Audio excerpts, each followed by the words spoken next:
Bonjour à tous et à toutes mes abonnés. Aujourd'hui, sache que si tu es l'aîné de la famille, alors cette vidéo est faite pour toi. Tout d'abord, je te demande de regarder la vidéo jusqu'à la fin et abonne-toi. Partage la vidéo. Commençons. Dans une famille, l'aîné n'est pas seulement celui qui est né en premier. Il est celui sur qui les regards se posent en premier. Il est celui dont les pas tracent la route pour les autres. Être l'aîné, c'est porter un nom avant les autres. C'est recevoir des attentes avant les autres. C'est être observé avant les autres. Quand l'aîné parle, les petits écoutent. Quand l'aîné agit, les petits apprennent. Et souvent, l'aîné ne le sait même pas, mais il est déjà un enseignant. Dans beaucoup de familles, surtout africaines, l'aîné est vu comme un futur chef, un futur soutien, un futur repère. On attend de lui qu'il réussisse à l'école, qu'il réussisse dans la vie, qu'il réussisse mieux que ses parents s'ils ont souffert. On lui dit parfois « Tu es le grand, montre l'exemple ». Mais on oublie parfois de lui dire comment. Alors aujourd'hui, parlons clairement. Index revers pointant vers la droite blanc. Comment un aîné peut-il réussir vraiment? La première chose que l'aîné doit comprendre, c'est que sa place est une mission, pas un privilège. Il n'a pas demandé à naître le premier, mais le destin lui a donné cette position. Et toute position a une responsabilité. L'aîné doit comprendre que ses paroles construisent ou détruisent. Ses choix ouvrent ou ferment des portes. Son comportement rassure ou inquiète. Quand un petit frère voit son aîné se lever tôt pour travailler, il apprend la valeur de l'effort. Quand une petite sœur voit son aîné respecter sa mère, elle apprend la valeur du respect. Mais quand l'aîné vole, ment ou traîne dans la rue, les petits apprennent aussi, mais ils apprennent mal. La mission de l'aîné, c'est d'être un exemple vivant, pas un donneur de leçons. Car on n'écoute pas longtemps quelqu'un qui ne vit pas ce qu'il dit. La réussite commence toujours par la discipline. Un aîné qui veut réussir ne peut pas vivre sans règles. Il doit apprendre à se contrôler. Dans ses paroles, dans ses fréquentations, dans ses habitudes. La discipline, ce n'est pas la prison. C'est la clé de la liberté future.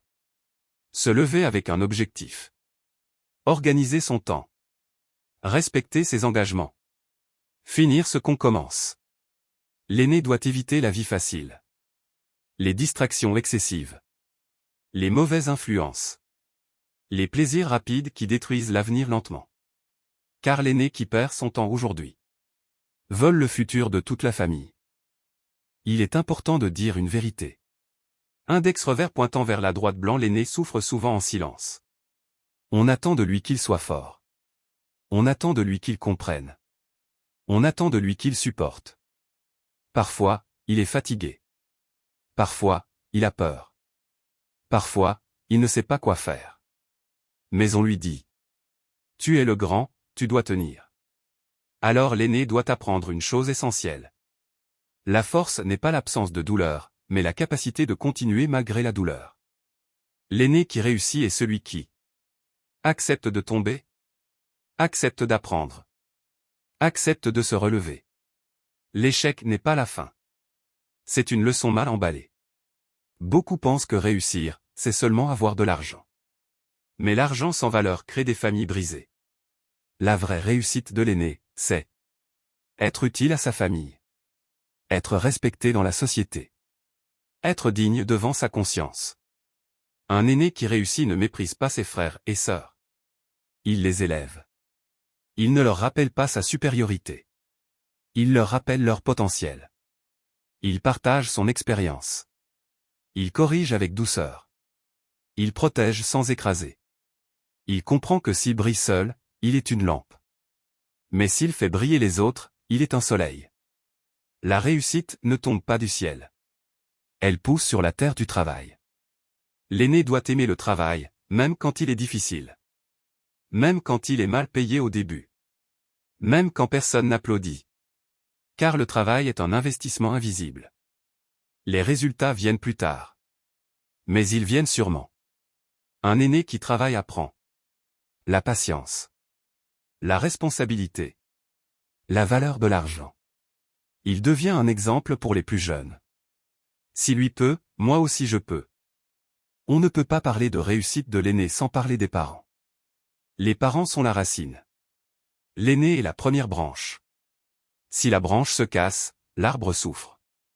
L'aîné doit honorer ses parents. Par ses paroles, par ses actes, par ses choix. Même quand les parents n'ont pas tout donné. Même quand ils ont fait des erreurs. L'aîné doit comprendre qu'ils ont donné ce qu'ils pouvaient. Respecter ses parents. C'est respecter son propre. L'aîné est un pont entre les parents et les petits. Il comprend la langue des grands. Et la langue des jeunes. Il peut calmer les conflits. Expliquer les règles. Adoucir les tensions. Il est médiateur, pas provocateur. Il est solution, pas problème.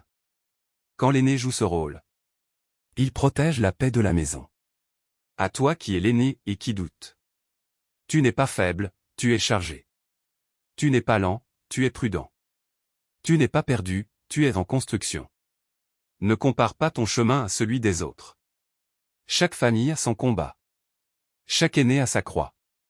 Mais souviens-toi. Si tu abandonnes, tu laisses un vide. Si tu continues, tu deviens une route. Être l'aîné, ce n'est pas seulement une place dans la naissance. C'est une place dans l'histoire de la famille. Réussir pour un aîné, ce n'est pas seulement gagner sa vie. C'est sauver des vies. Celles de ses frères. De ses sœurs. De ses parents. Quand l'aîné se lève, la famille se redresse. Quand l'aîné chute, la famille tremble. Alors, aîné, sois conscient de ton rôle. Sois fort dans tes valeurs. Sois constant dans ton travail.